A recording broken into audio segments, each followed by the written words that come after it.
Bihar news में स्वागत है आपका दोस्तों। मैं हूं फिर दोस्त गनी और आप देख रहे हैं केडीबी लाइव। दोस्तों आज का है 12 फरवरी 2025। तो आज की पूरे बिहार की टॉप न्यूज लेकर आए हैं आपके लिए। वीडियो शुरू करने से पहले आपसे एक रिक्वेस्ट है कि अगर आप पहली बार इस चैनल पर आए हैं तो चैनल को सब्सक्राइब करके बेल आइकन को प्रेस कर दीजिए और साथ ही वीडियो को लाइक कर दीजिए, अपने दोस्तों के साथ शेयर भी कीजिए। तो चलिए चलते हैं आज की खबरों की ओर।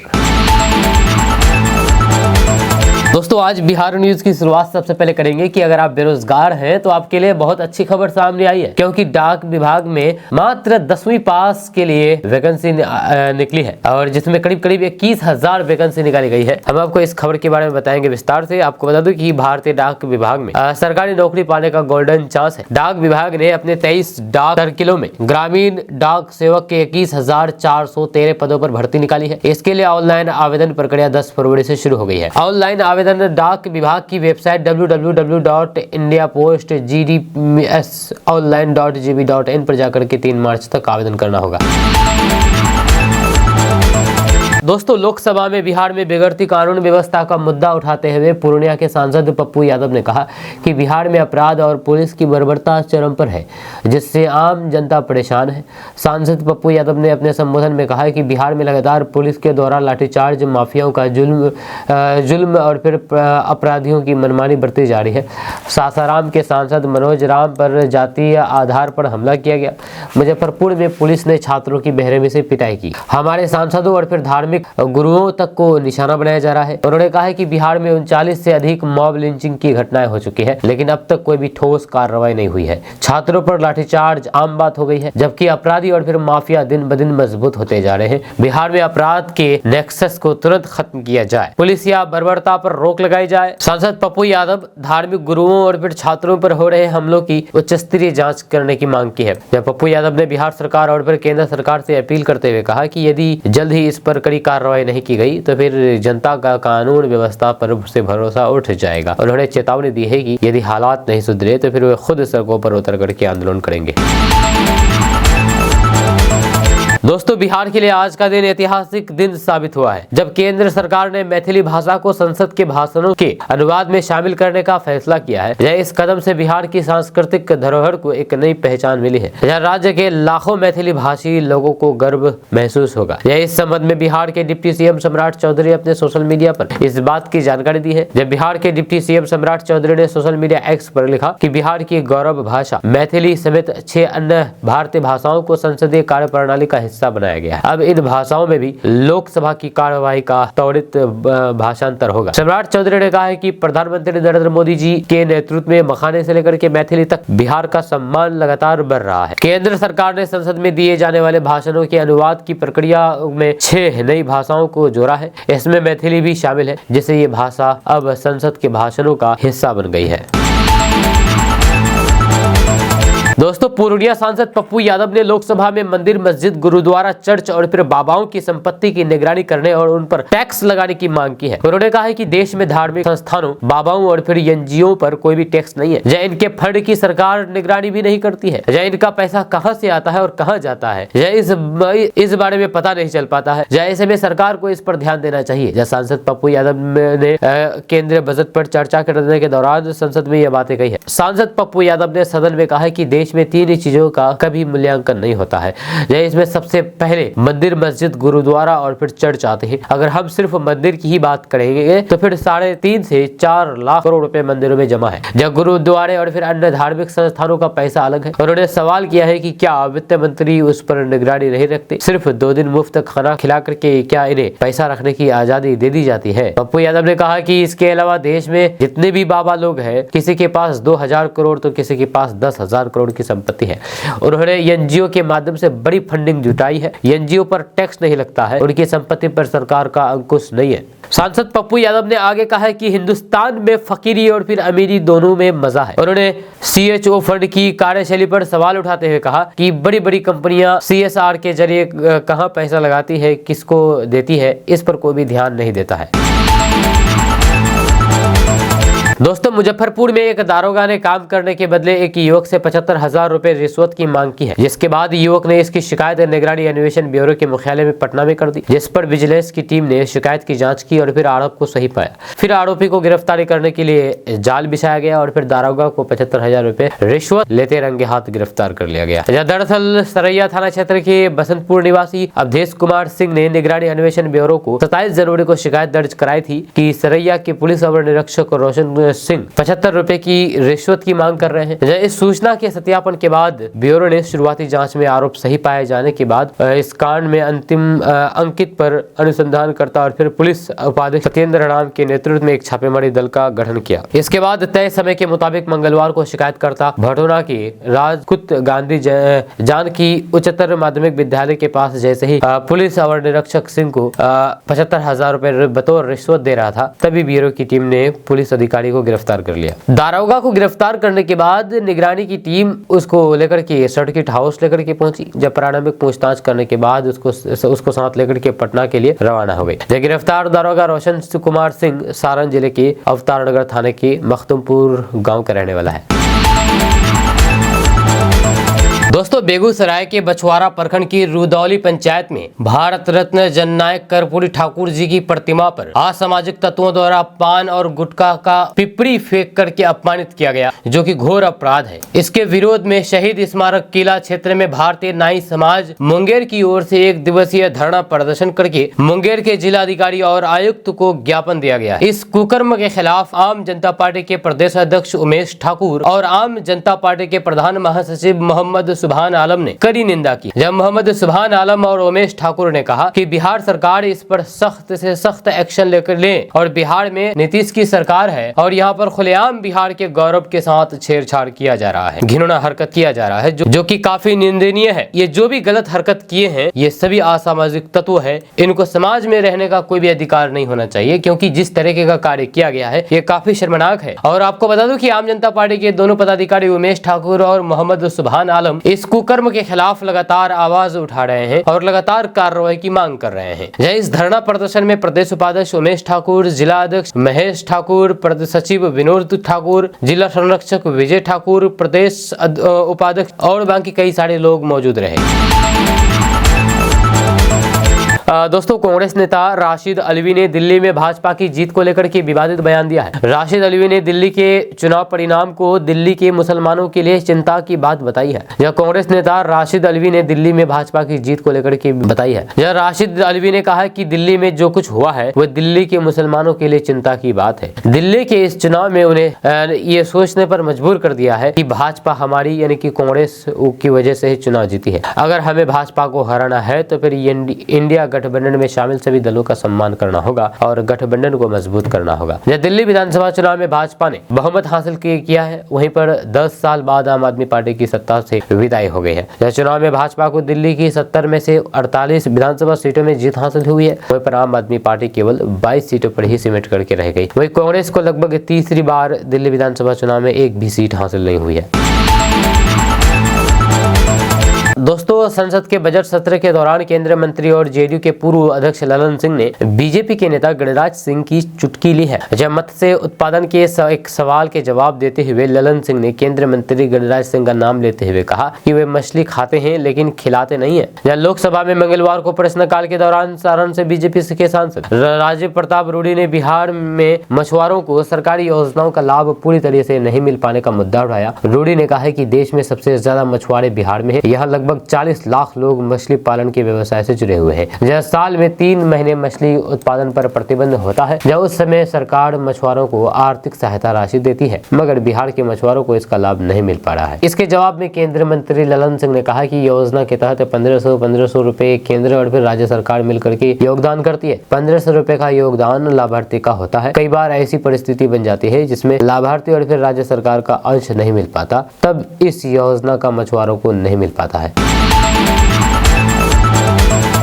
दोस्तों बिहार में शिक्षा प्रणाली को डिजिटल रूप से मजबूत करने के उद्देश्य से एक नई पहल की गई है। बिहार के 6 जिलों पटना, नालंदा, वैशाली, जहानाबाद, सारण और भोजपुर में पायलट प्रोजेक्ट के रूप में सरकारी प्रारंभिक विद्यालयों के कक्षा 3 के विद्यार्थियों की ऑनलाइन उपस्थिति यानी कि ऑनलाइन हाजिरी बनाने की प्रक्रिया शुरू कर दी गई है। टैबलेट के जरिए उपस्थिति और फिर मूल्यांकन की निगरानी हो रही है। इस योजना के अंतर्गत प्रत्येक जिले के 5 सरकारी प्रारंभिक विद्यालयों को चयनित किया गया है, जिसमें 3 मध्य विद्यालय और फिर 2 प्राथमिक मध्य विद्यालय शामिल है। इन विद्यालयों को टैबलेट प्रदान की गई है, जिसका उपयोग शिक्षकों द्वारा ई शिक्षा कोष पोर्टल पर उपस्थिति दर्ज करने, मूल्यांकन परिणाम प्रविष्ट करने और फिर पाठ्यक्रम के प्रगति को अपडेट करने के लिए किया गया है। इस पायलट प्रोजेक्ट के तहत चयनित 30 विद्यालयों को 8 फरवरी को टैबलेट वितरित किए गए हैं। 10 फरवरी से इन विद्यालयों में कक्षा 3 के विद्यार्थियों की उपस्थिति प्रतिदिन प्रथम घंटे में टैबलेट के माध्यम से दर्ज की जा रही है। दोस्तों बिहार सरकार ने बिहार में औद्योगिक विकास को बढ़ावा देने के लिए एक बड़ा कदम उठाया है। ताजा रिपोर्ट्स के मुताबिक उद्योग विभाग के सचिव वंदना प्रियेशी की अध्यक्षता में आयोजित एक महत्वपूर्ण बैठक में राज्य में यानी कि बिहार में पूंजी निवेश को बढ़ावा देने के लिए कई कंपनियों को मंजूरी दी गई है। आपको बता दूं कि इस बैठक में कुल 10 कंपनियों को स्टेज 1 क्लियरेंस प्रदान किया गया है, जिनमें 2 करोड़ रुपए से अधिक पूंजी निवेश के प्रस्ताव है। इन प्रस्ताव के परिणाम स्वरूप बिहार में 1290 करोड़ रुपए का निवेश होने की संभावना है, जिससे न केवल उद्योगों का विस्तार होगा बल्कि स्थानीय स्तर पर रोजगार के नए अवसर भी पैदा होंगे।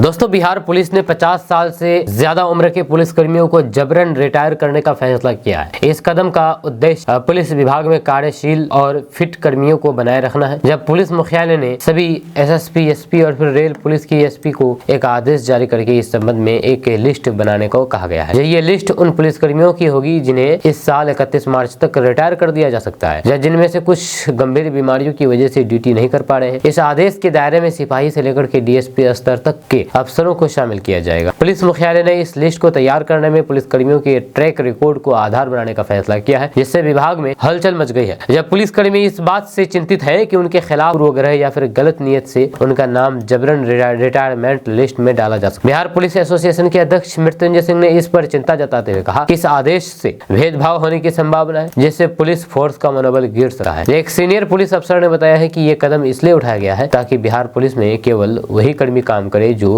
विभाग के मानक पर खड़े उतरे और फिट हो। हालांकि अफसरों ने यह भी बताया है कि कई पुलिसकर्मी पटना में पोस्टिंग की इच्छा शक्ति रखते हैं, वे अपनी बीमारी या फिर परिवार के कारण पोस्टिंग के लिए अनुरोध करते हैं।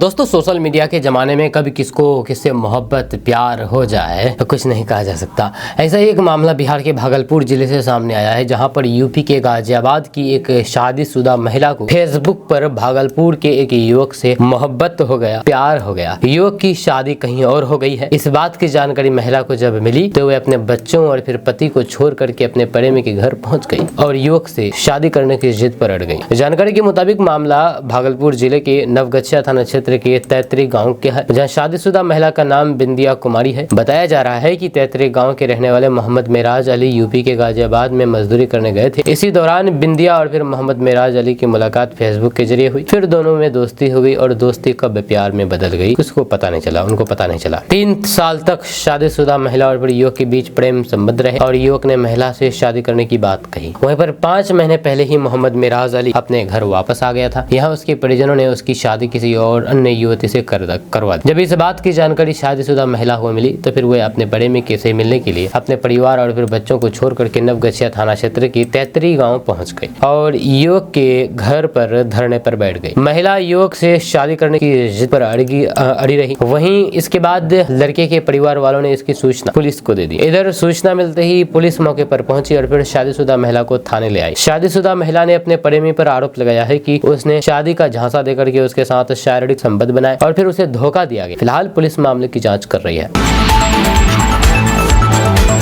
दोस्तों लोकसभा में बजट पर चर्चा करने के दौरान चिराग पासवान की पार्टी लोजपा रामविलास की युवा सांसद संभावी चौधरी ने विपक्ष के नेता राहुल गांधी पर जमकर के हमला बोला है। संभावी चौधरी ने कहा है कि विपक्ष के नेता राहुल गांधी ने राष्ट्रपति के अभिभाषण के चर्चा के दौरान भारत से ज्यादा बार चीन का नाम लिया। मैं राहुल गांधी जी से कहना चाहती हूँ कि ज्यादा चीनी देश और स्वास्थ्य दोनों के लिए हानिकारक है।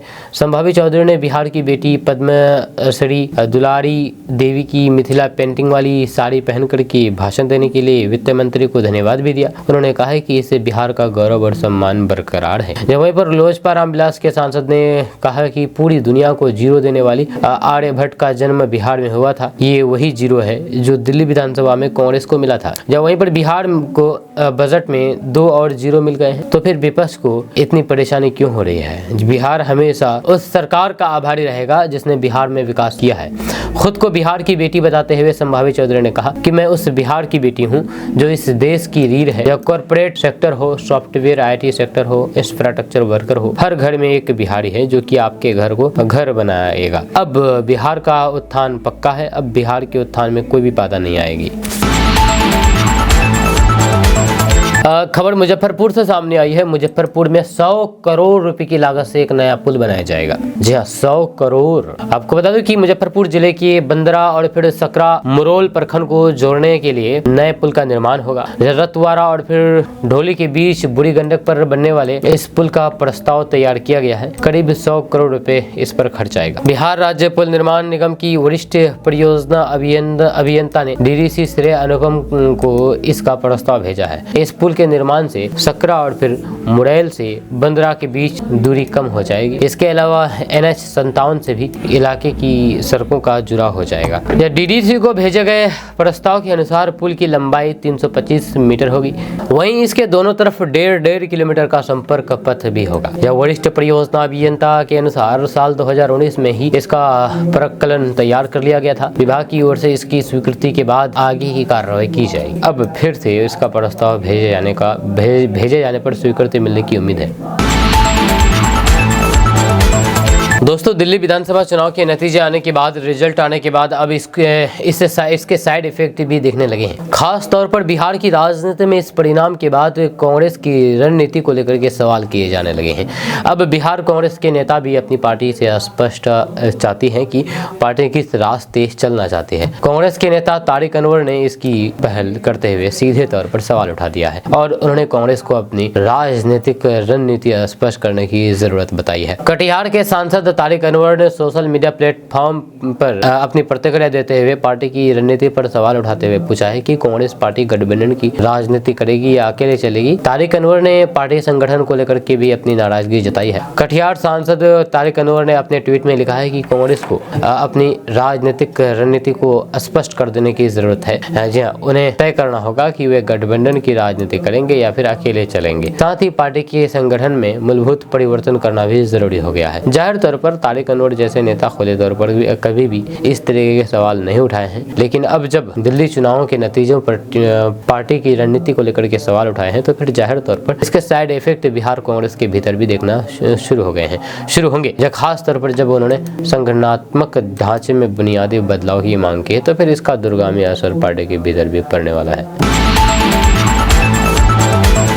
दोस्तों, लोक जनशक्ति पार्टी रामविलास के सांसद राजेश वर्मा ने बड़ा दावा किया है। उन्होंने कहा है कि बिहार में इंडिया गठबंधन विधानसभा चुनाव से पहले टूट जाएगा। उनका मानना है कि इसके घटक दल एनडीए में शामिल होंगे। जो बचेंगे उनके बीच घमासान मचेगा, जिससे उनका सफाया हो जाएगा। राजेश वर्मा का दावा है कि एनडीए 225 सीटों के साथ पूर्ण बहुमत से सत्ता में आएगी। इस बीच कांग्रेस और फिर राजद के बीच तनाव बढ़ता जा रहा है। जब कांग्रेस नेता मोहम्मद शहनवाज आलम ने कहा है कि लोकसभा चुनाव के स्ट्राइक रेट के हिसाब से इस बार सीट बंटवारा किया जाएगा। वहीं पर राजद ने भी साफ कह दिया है कि बिहार में ड्राइविंग सीट पर आरजेडी और तेजस्वी ही रहेंगे। वहीं पर राजेश वर्मा से पत्रकारों ने सीएम नीतीश कुमार के बेटे राजनीति में अपने आने पर सवाल किया, तो उन्होंने कहा है कि जो युवा सकारात्मक राजनीति के साथ आना चाहते हैं उनका स्वागत होना चाहिए। उन्होंने ये भी कहा है कि दिल्ली में उनकी पार्टी की मौजूदगी अहम है और पार्टी ने 50,000 से ज्यादा वोट हासिल किए हैं। बीपीएससी अभ्यर्थियों के मुद्दे पर भी राजेश वर्मा ने अपनी राय रखी है। उन्होंने कहा है कि सरकार और लोक सेवा आयोग को अभ्यर्थियों से बातचीत करनी चाहिए ताकि उनके साथ न्याय हो सके।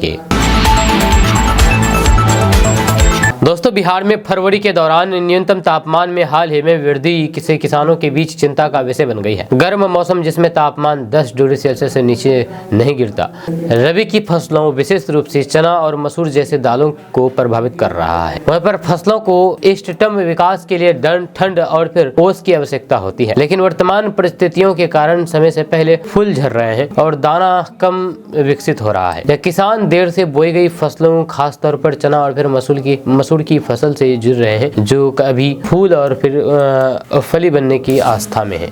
वहीं पर दिसंबर में अपेक्षित ठंड के मौसम की अनुपस्थिति ने बुआई में देरी की है। अब बेमौसम गर्म तापमान के कारण फूल झड़ गए हैं और मिट्टी नमी अवशिष्ट हो गई है, इसके कारण गेहूं को सामान्य से पहले सिंचाई और फिर आवश्यकता पड़ रही है। विशेषज्ञों ने चेतावनी दी है कि मौसम का ये अप्रत्याशित पैटर्न फसल की पैदावार को काफी कम कर सकता है। दोस्तों, बिहार में उद्योग को बढ़ावा देने के लिए राज्य सरकार ने बड़ा कदम उठाया है। जब उद्योग विभाग की सचिव वंदना प्रेषी की अध्यक्षता में हुई निवेश प्रोत्साहन परिषद की बैठक में 2 करोड़ से अधिक पूंजी निवेश वाले 10 प्रस्तावों को स्टेज 1 क्लियरेंस दी है। इन प्रस्तावों से कुल 1290 करोड़ रुपए निवेश की संभावना है। इस निवेश से बिहार में रोजगार के अवसर पैदा होंगे। बैठक में Messrs SLMG beverages private limited, Messrs Tiwana nutrish global private limited, Messrs Eshra dairy private limited, Messrs Anoop ji food product, Messrs JBM health care private limited, Messrs Anshika processing private limited सहित अन्य इकाइयों को निवेश की अनुशंसा प्रदान की गई है। जहां पर निवेश प्रोत्साहन बोर्ड की इस बैठक में कुल 7 इकाइयों के लिए 37 करोड़ रुपए के प्रस्ताव को वित्तीय स्वीकृति प्रदान करने के लिए राज्य निवेश प्रोत्साहन बोर्ड की अगली बैठक में भेजने की सिफारिश की गई है। दोस्तों, बिहार में जयनगर से दानापुर जा रही इंटरसिटी एक्सप्रेस में मंगलवार को उस समय बड़ा हादसा होते होते टल गया, जब समस्तीपुर मुजफ्फरपुर रेलखंड के पूसा रोड और फिर दुबा स्टेशन के बीच ट्रेन के चेयर कार से अचानक से धुआं निकलने लगा। धुआं देखते ही यात्रियों में अफरा तफरी मच गई। हालांकि चालक की सजगता से ट्रेन को तुरंत रोक दिया गया, लेकिन तब तक कई यात्री घबराहट में ट्रेन से कूदने लगे, जिससे दर्जनों लोग घायल हो गए हैं। सूत्रों के अनुसार चलती ट्रेन के ब्रेक शू में आग लगने के कारण धुआं निकलने लगा। सूचना मिलते ही मौके पर पहुंचे रेलवे कर्मचारियों ने आग पर काबू पा लिया गया। हालांकि इस घटना के दौरान यात्रियों को काफी परेशानी का सामना करना पड़ा है। पर धुआं निकलते ही यात्रियों को लगा कि ट्रेन में आग लग गई है। जब दहशत में लोग जान बचाने के लिए ट्रेन से कूदने लगे। इस दौरान कई यात्रियों को मामूली चोटें आई है। राहत की बात ये रही कि किसी यात्री की जान को कोई खतरा नहीं है। दोस्तों, बिहार में सर्दी धीरे धीरे अपने अंतिम चरण में है। दिन में तेज धूप निकलने से मौसम खुशनुमा होता जा रहा है। दिन में तेज हवाएं भी चल रहे हैं, जिससे मौसम में शुष्की नजर आ रही है। बिहार के ज्यादातर जिलों में तापमान सामान्य से असामान्य के आसपास है, लेकिन सुबह शाम की ठंडी बिहार के लोग महसूस कर रहे हैं। मौसम विभाग ने बिहार में 14 फरवरी तक मौसम में बदलाव के संकेत दिए हैं। इस दौरान बादल छाए रहने की संभावना जताई जा रही है। जहाँ पटना मौसम विज्ञान केंद्र के मुताबिक बिहार में अगले 48 घंटे के दौरान न्यूनतम तापमान में बढ़ोतरी होगी। वहीं पर इसके बाद तापमान में गिरावट भी हो सकती है, जबकि पछुआ हवा के प्रभाव से बिहार के हिस्सों में कोहरे का प्रभाव बना रह सकता है। दोस्तों, बिहार सरकार के करीब 77,000 अधिकारियों के लिए गुड न्यूज है। अच्छी खबर है, खुशखबरी वाली खबर है। यहाँ पर सरकार परिश्रमिक और फिर मानदेय में बढ़ोतरी करने जा रही है। इस प्रस्ताव को मंत्रिमंडल ने स्वीकृति दे दी है। मुख्यमंत्री नीतीश कुमार की अध्यक्षता में आयोजित बैठक में कुल 136 प्रस्ताव पर मुहर लगी है। जब प्रगति यात्रा के दौरान मुख्यमंत्री नीतीश कुमार ने विभिन्न जिलों में जो घोषणाएं की थी, उस पर कैबिनेट से स्वीकृति मिल गई है। इसमें मतदाता सूची तैयार करने में बड़ी भूमिका निभाने वाले बूथ लेवल अफसर BLO के परिश्रमिक और फिर मानदेय में बढ़ोतरी का भी फैसला किया गया है। सरकार ने बूथ लेवल अफसर के परिश्रमिक और फिर मानदेय में 4,000 रुपए की वृद्धि कर दी है। इसका फायदा करीब 77,000 से अधिक BLO को मिलने वाला है। कैबिनेट के अपर मुख्य सचिव डॉक्टर एस सिद्धार्थ ने बताया है कि BLO को 1 अप्रैल 2025 के प्रभाव से प्रति BLO 6,000 मानदेय को बढ़ा करके 9,000 प्रतिवर्ष कर दिया गया है। बिहार के सासाराम जिले में एक सरकारी स्कूल के हेड मास्टर पर उस स्कूल के ही शिक्षक ने केस दर्ज करवाया है। प्रधान अध्यापक पर आरोप लगाया गया है कि वे हाजिरी बनाने से रोकते हैं और शिक्षक को गाली देकर के उनके साथ मारपीट करते हैं। मामला कछुआ थाना क्षेत्र के मंगराव स्थित राधाकृष्ण विद्यालय का है। यह सासाराम के गंगराव स्थित राधाकृष्ण विद्यालय में तैनात शिक्षक देवरंजन सिंह ने स्कूल के प्रभारी हेड मास्टर पर केस दर्ज कर लिया है। उन्होंने आरोप लगाया है कि जब वो स्कूल पहुंचते हैं तो फिर स्कूल के प्रभारी HM यानी कि हेड मास्टर अमजद अली उन्हें हाजिरी बनाने से रोकते हैं और मानसिक और फिर शारीरिक उत्पीड़न करते हैं। उनके तानाशाही रवैये से वे रोजाना तंग तंग रहते हैं। यह शिक्षक ने आरोप लगाया है कि जब प्रभारी हेडमास्टर से छुट्टी मांगते हैं तो वे रिजेक्ट कर देते हैं। इतना ही नहीं, अगर समय पर भी स्कूल आ जाए तो फिर उनकी हाजिरी काट देते हैं। यह शिक्षक ने आवेदन में लिखा है कि 6 फरवरी को सुबह 9:30 बजे वह स्कूल पहुंचे। जैसे वे स्कूल में प्रवेश किया तो वहां मौजूद प्रभारी हेडमास्टर ने उनसे गाली गलौज किया। वह हाजिरी बनाने से रोकने लगे। जब उनसे वजह पूछी गई कि आखिर इस तरीके का व्यवहार क्यों किया जा रहा है तो हेडमास्टर और भड़क गए। अभद्र गालियां देकर के वह मारने लगे। वहीं पर शिक्षक ने आवेदन में लिखा है कि हेडमास्टर पीटने लगे तो फिर वह जान बचा करके भागने लगे। इस दौरान हेडमास्टर ने उनके बाएं हाथ को मरोड़ दिया और फिर कहा कि भाग जाओ, रास्ते में बताते हैं। जान से मार देने की धमकी का भी आरोप शिक्षक ने हेडमास्टर के ऊपर लगाया है।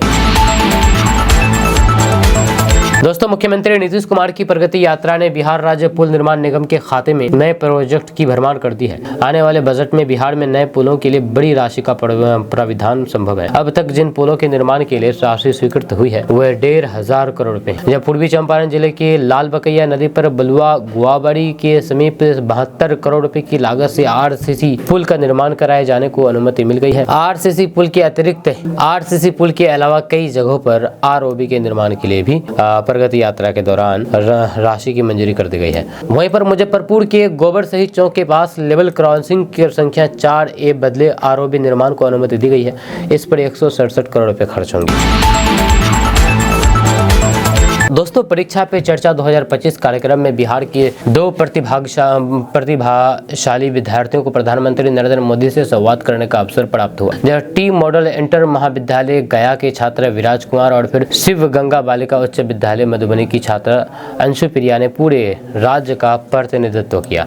इस सम्मानजनक मंच पर विराज कुमार को प्रधानमंत्री से प्रश्न पूछने और फिर मार्गदर्शन प्राप्त करने का विशेष अवसर भी मिला है। प्रधानमंत्री नरेंद्र मोदी ने परीक्षा पे चर्चा 2025 के दौरान छात्रों से संवाद किया और फिर परीक्षा के तनाव को दूर करने के लिए अनूठे उपाय शेयर किए। इस दौरान बिहार के विराज कुमार ने प्रधानमंत्री मोदी से लीडरशिप के गुण के संबंध में प्रश्न पूछा, जिस पर प्रधानमंत्री नरेंद्र मोदी ने व्यक्तिगत अनुभव और फिर व्यवहारिक सुझाव के माध्यम से मार्गदर्शन दिया। जब बिहार शिक्षा विभाग के अपर मुख्य सचिव डॉक्टर एस सिद्धार्थ ने इन छात्रों की उपस्थिति पर प्रसन्नता व्यक्त की है। उन्होंने कहा कि बिहार के छात्र हर क्षेत्र में अपनी काबिलियत साबित कर रहे हैं। प्रधानमंत्री जी के साथ संवाद करना न केवल उनके लिए बल्कि पूरे बिहार के लिए गर्व की बात है। शिक्षा विभाग इस छात्रों को उज्जवल भविष्य की शुभकामनाएं देता है। वहीं पर परीक्षा पे चर्चा कार्यक्रम के दौरान प्रधानमंत्री नरेंद्र मोदी ने परीक्षा को लेकर के छात्रों को महत्वपूर्ण सुझाव दिए हैं। Number 1, time management. जब पढ़ाई के साथ साथ रचनात्मक गतिविधियों के लिए समय निकालना आवश्यक है। नंबर 2,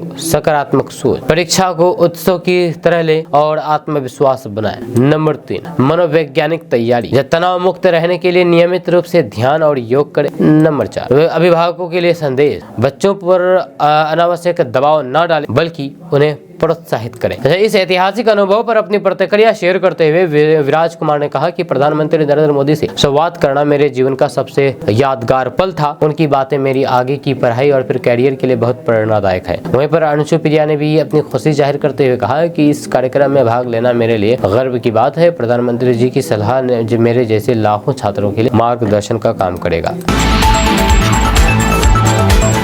दोस्तों, बिहार के उन किसानों के लिए राज्य सरकार यानी कि बिहार सरकार ने एक नई योजना की शुरुआत की है जो प्याज का उत्पादन करते हैं और फिर प्याज का स्टोरेज करना चाहते हैं।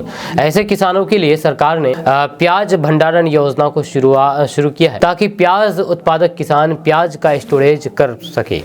अभी तक ये होता रहा है कि जो किसान प्याज का स्टोरेज करना चाहते हैं उन्हें अन्य स्टोरेज की तलाश करनी पड़ती थी, लेकिन अब बिहार के प्याज उत्पादक किसान स्वयं का भी प्याज स्टोरेज खोल सकते हैं, वे भी सरकार की मदद से। योजना के तहत राज्य सरकार 75% की सब्सिडी दे रही है, जिसके माध्यम से किसान न केवल प्याज को स्टोरेज कर पाएंगे बल्कि प्याज की सप्लाई में भी मदद होगी। यह योजना बिहार के सभी किसानों के लिए है। साल में ऐसा कई बार होता है जब भारत के कई राज्यों में प्याज के दाम बढ़ने के कारण लोग परेशान हो जाते हैं। इसके लिए होर्डिंग, सप्लाई में रुकावट समेत अन्य कई कारण भी होते हैं। केंद्र के साथ ही कई राज्यों की सरकारें भी जरूरी सब्जियों के दाम को कम करने के लिए कई कदम उठाते हैं। ऐसे ही बिहार सरकार ने भी किसानों के लिए प्याज स्टोरेज योजना की शुरुआत की है। जब बिहार के किसानों को प्याज स्टोरेज खोलने के लिए राज्य सरकार यानी कि बिहार सरकार के द्वारा 75% की सब्सिडी दे रही है। जब बिहार सरकार के द्वारा किसानों को प्याज के स्टोरेज हाउस खोलने के लिए अधिकतम 4.5 लाख रुपए की मदद दी जाएगी। किसानों को प्याज के स्टोरेज का निर्माण करने के लिए केवल 25% ही राशि देना होगा।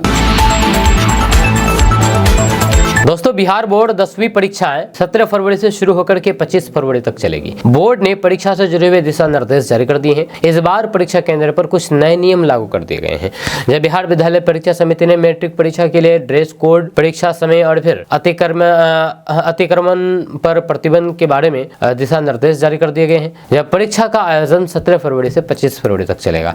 इस बार परीक्षा केंद्र पर कुछ नए नियम लागू किए गए हैं। जब बिहार स्कूल एग्जामिनेशन बोर्ड यानी कि BSEB ने कहा कि परीक्षा केंद्र पर जूता मोजा पहन करके आना प्रतिबंधित होगा। जब परीक्षा देने के लिए परीक्षार्थियों को चप्पल पहन करके आना होगा और यदि कोई छात्र जूता मोजा पहन करके आता है तो फिर उसे परीक्षा में बैठने की अनुमति नहीं दी जाएगी। जब परीक्षा केंद्र पर देरी से पहुंचने पर सख्त कार्रवाई होगी। जब बिहार बोर्ड ने यह भी स्पष्ट कर दिया है कि परीक्षा केंद्र पर देरी से पहुंचने वाले छात्र अगर जबरदस्ती अवैध रूप से परीक्षा परिसर में प्रवेश करेंगे तो उन्हें 2 वर्ष के लिए परीक्षा से निष्कासित कर दिया जाएगा। जब बोर्ड ने कहा है कि ऐसे छात्रों को क्रिमिनल ट्रेस पास के तहत रखा जाएगा और उनके खिलाफ प्राथमिकी दर्ज की जाएगी। इसके अलावा यदि कोई छात्र केंद्र निदेशक की अनुमति से अवैध रूप से परीक्षा केंद्र में प्रवेश करता है तो फिर केंद्र निदेशक के खिलाफ भी कार्रवाई की जाएगी। दोस्तों, प्रधानमंत्री नरेंद्र मोदी के भागलपुर आगमन को लेकर के भाजपा ने तैयारियां शुरू कर दी है। केंद्रीय मंत्री से लेकर के बिहार के मंत्रियों की ड्यूटी लगाई गई है। 12 जिलों में पार्टी ने विशेष फोकस किया है। जब दिल्ली विधानसभा चुनाव के बाद अब सबकी नजर बिहार पर टिक गई है। अक्टूबर नवंबर में बिहार विधानसभा चुनाव होना है। जब NDA हो या फिर महागठबंधन, दोनों चुनावी तैयारी में जुट गए हैं। इसी बीच प्रधानमंत्री नरेंद्र मोदी बिहार दौरे पर आ रहे हैं। 24 फरवरी को भागलपुर में किसान सम्मान निधि कार्यक्रम का आयोजन किया गया है, जिसमें प्रधानमंत्री मोदी देश भर के किसानों के खाते में राशि ट्रांसफर करेगी। प्रधानमंत्री के बिहार दौरे को चुनावी अभियान की शुरुआत के तौर पर देखा जा रहा है। प्रधानमंत्री नरेंद्र मोदी के भागलपुर आगमन को लेकर के भारतीय जनता पार्टी यानी कि BJP ने जबरदस्त तैयारियां शुरू कर दी है। केंद्रीय मंत्री से लेकर के बिहार के मंत्रियों की ड्यूटी लगाई गई है। 12 जिलों पर भारतीय जनता पार्टी ने विशेष फोकस किया है, जहां संगठन से जुड़े हुए पदाधिकारी, मंत्री, सांसद, विधायकों को बड़ी जिम्मेदारी दी गई है। कार्यक्रम को सफल बनाने के लिए भाजपा, JDU, लोजपा नेताओं की भी ड्यूटी लगाई जा रही है। अररिया और किशनगंज वासियों के लिए खुशखबरी है, क्योंकि अररिया से सांसद प्रदीप कुमार सिंह ने लोकसभा में सरकार से भारत नेपाल सीमा सड़क के निर्माण कार्य को जल्द से जल्द पूरा करवाने का आग्रह किया। जब सांसद ने इस सड़क को सामरिक, सामाजिक और फिर आर्थिक रूप से भारत और नेपाल दोनों के लिए ही महत्वपूर्ण बताते हुए कई सालों से रुकी हुई इंडो नेपाल सीमा सड़क के निर्माण कार्य शुरू करने की मांग। जहाँ अररिया सांसद प्रदीप सिंह ने कहा कि बिहार में ये सड़क पश्चिमी चंपारण से चलकर के सीतामढ़ी, मधुबनी, सुपौल होते हुए अररिया के सिकटी होकर किशनगंज, गलगलिया तक जाती है। यह केंद्र सरकार और फिर राज्य सरकार के सहयोग से करीब 552 किलोमीटर इस सड़क का निर्माण कार्य 2013 में शुरू हुआ, जिसे 2016 तक 2 चरणों में पूरा करने का लक्ष्य रखा गया था। लेकिन अब तक सिर्फ 177 किलोमीटर ही मात्र सड़क का निर्माण हो पाया है। अररिया सांसद प्रदीप सिंह ने करीब 374 किलोमीटर सड़क के निर्माण कार्य में कोई प्रगति नहीं। अररिया सहित करीब 374 किलोमीटर सड़क के निर्माण कार्य में कोई भी प्रगति नहीं है, जो कि अति चिंतनीय है। इस सड़क के निर्माण हो जाने से कई दशकों से उपेक्षित बॉर्डर लाइन के आसपास बसे गांव में सामाजिक और फिर आर्थिक विकास की शुरुआत के साथ सीमा पार से होने वाली तस्करी पर भी लगाम लगाई जा सकेगी।